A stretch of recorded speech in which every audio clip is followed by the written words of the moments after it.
International rail travel to the Czech Republic is about to get a lot better. Meet the brand new ComfortJet carriages for České dráhy. But where will these trains run in the future? Why is there an old carriage in the new train?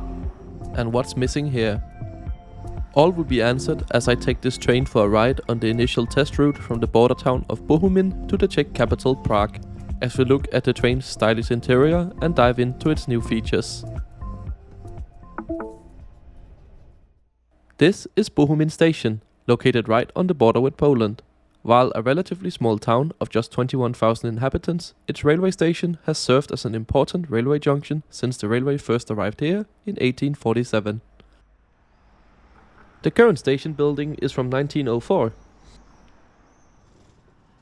And on the inside features a beautiful hall built in Renaissance style.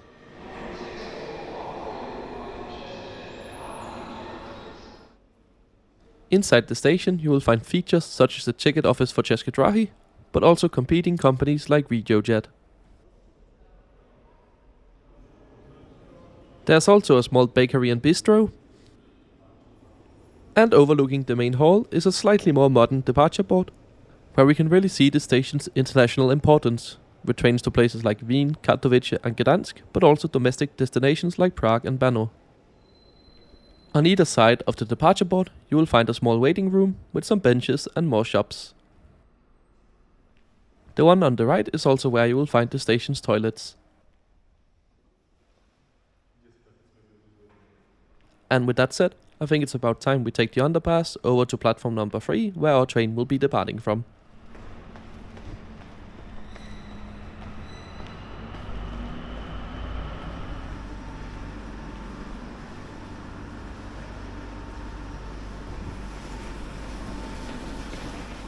And here we have it, the all-new ComfortJet for České dráhy. But before we get on board, there are some signs that this train is not ready for prime time yet. For instance, at the back of the train there is meant to be a cab car. However, these are not ready to run in revenue service yet, thanks to some certification and testing still going on, so initially the trains will run with them missing. The new dining car is also still being finalized. But instead of just leaving passengers hungry, České dráhy has added one of their excellent older dining cars from the 1990s to these trains temporarily, which we'll definitely check out later in the journey. Hauling all of this will be a powerful Siemens Vectron locomotive that eventually will allow these trains to run at speeds of up to 230 km per hour. However, on today's trip we won't make it above 160. And with our 9:01 departure fast approaching, I think it's about time we head on board this train. Today I'm traveling in first class, which is located towards the front of the train in carriage number 372. And wow, as soon as I board, you can just tell this is a new train. The ambience feels very open and inviting, and there's just something about that new train smell. Today I have reserved seat number 81, which is a forward-facing solo seat in first class. Seat reservations and numbers are displayed clearly, and with my backpack securely stowed in the overhead rack, our train rolls out of Bohumin bang on time at 09:01.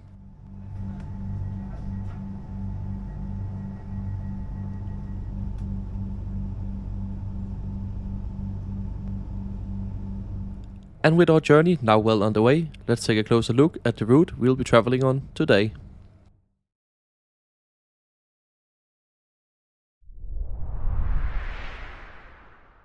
We are on board intercity train number 510, which starts here in Bohumin and then makes stops in Ostrava, Olomouc, Pardubice and Prague. The trip is scheduled to take 3 hours and 18 minutes to cover the distance of 360 kilometers, giving the train an average speed of 110 kilometers per hour. Just 7 minutes after departure we make our first stop at Ostrava's main railway station. Being the third largest city in the Czech Republic, it's where most people get on the train, combined with our next stop at Ostrava Svinov.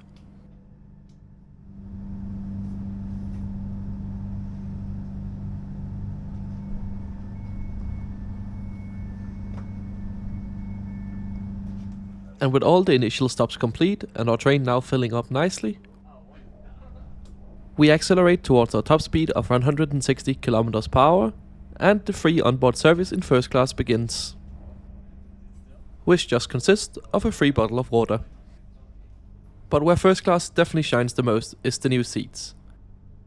Featuring a really comfortable headrest pillow, with the seat itself striking a perfect balance between ergonomics and padding. Features also include a storage net and a movable footrest.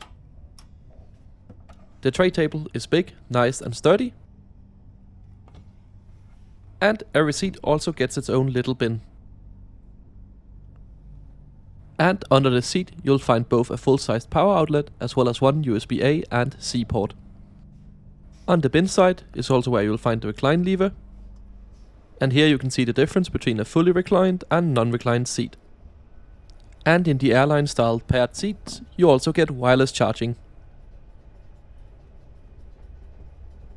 And of course there's also some seats in bays of 4 or 2 with proper tables. Overall I think this is an excellent first class seat, and I'm very excited to see this on long distance services in the future. But there's a lot more to this train than first class, so let's go check out the rest. Starting all the way from the back of the train. Here you'll find one of the 2 carriages on board fit for bicycles. And they have even installed plugs near the bicycle racks so you can charge your e-bike while on the train.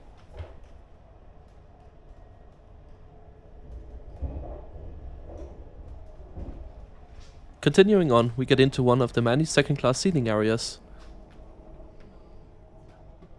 Here you will find seating in a mix of airline style, 2+2 layout, and a few bays with tables.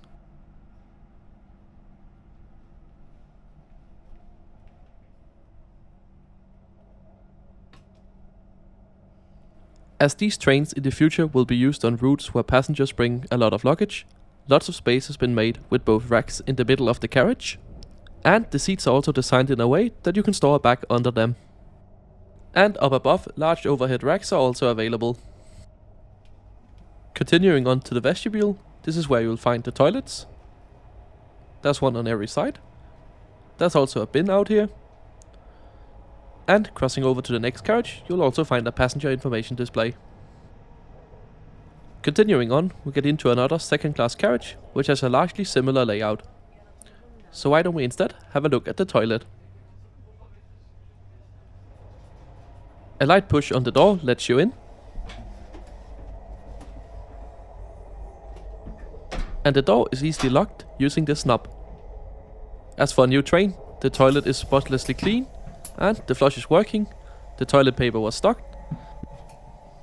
We got working water,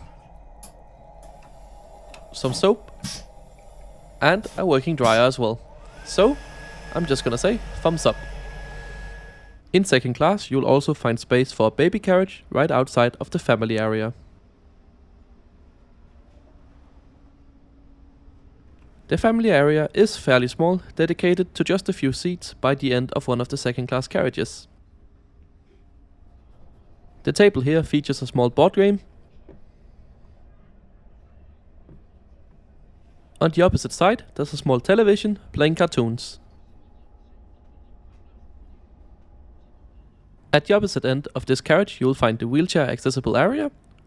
Of course these trains are unfortunately high floor throughout, so you will still need a lift or ramp to get into the train.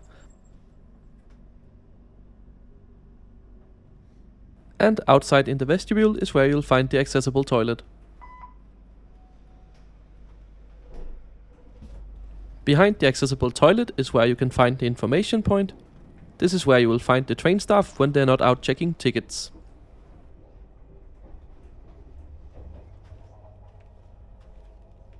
Continuing, we get into first class, which is largely similar in terms of layout and amenities, just with better seats.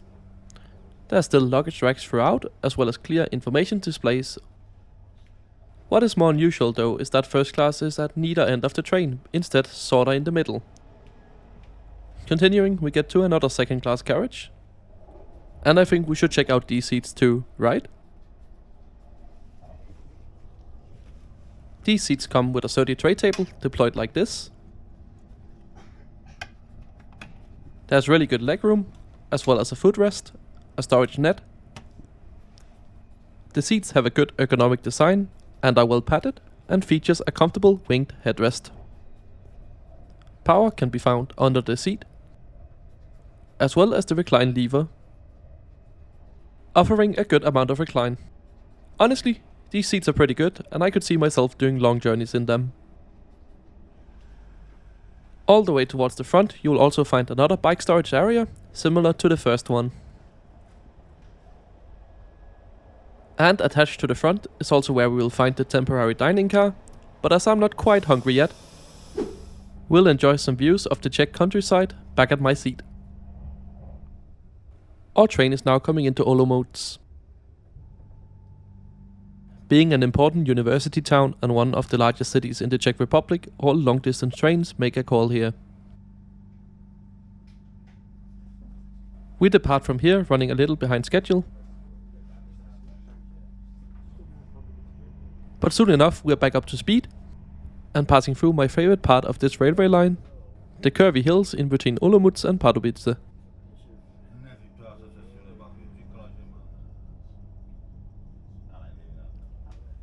And I'm starting to feel a bit hungry, so let's go and check out the dining car. As mentioned, this is not actually part of the ComfortJet.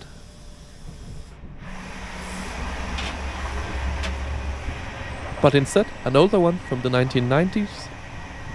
It's definitely a bit of a contrast to the new ComfortJet, but this looks very nice. And I will never not love lamps like this on board trains, it's just such a charm. I placed my order from the extensive menu with the waiter.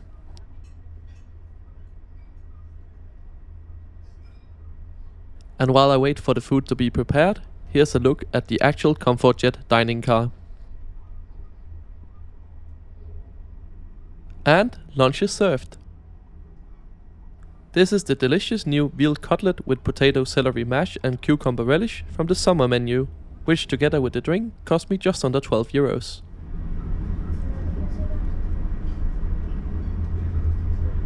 And after an enjoyable lunch,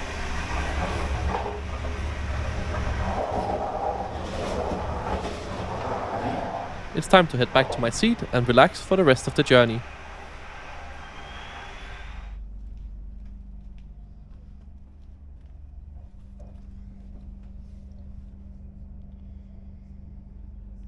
We are now arriving into Pardubice, our last stop before Prague. Our train picks up a 15-minute delay here due to some track works on the line ahead.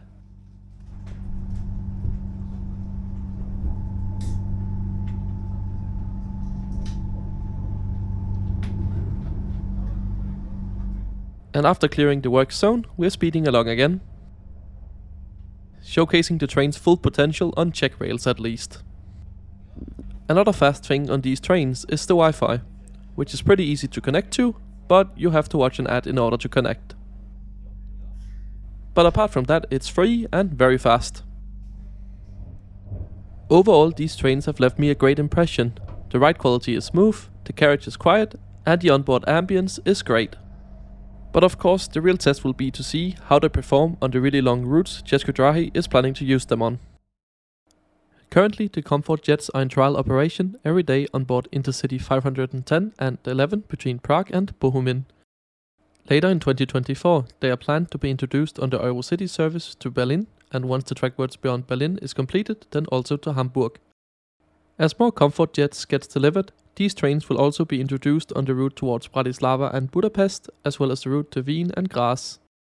In addition to replacing existing older trains on these existing services, Czech also plans to expand their international destinations with these trains, with planned extensions to Klagenfurt and Villach being planned, and, what I'm most excited for, an extension of the Hamburg service to Copenhagen. Ladies and gentlemen, we are approaching the station Praha, Hlavní nádraží. This train terminates here. Thank you. And after a comfortable 3.5 hours, we are now on the approach into Prague's main station. A ticket on the ComfortJet can easily be bought online on Czech website. I paid 952 Czech crowns, or about 38 euros, for my first class ticket, booked about 1 week in advance. These new trains are a great addition to the international Czech railway network, and I personally cannot wait to travel on them from the likes of my home country of Denmark. Thank you so much for joining me on this trip. If you want to see more videos like this, make sure you subscribe to the channel, as I try to upload a new one every Sunday. You can also follow me over on Twitter at IntercitySimon. I usually post live from my travels over there, so it's a great place to get a sneak peek at what videos might be coming to the channel in the future. Thanks for watching.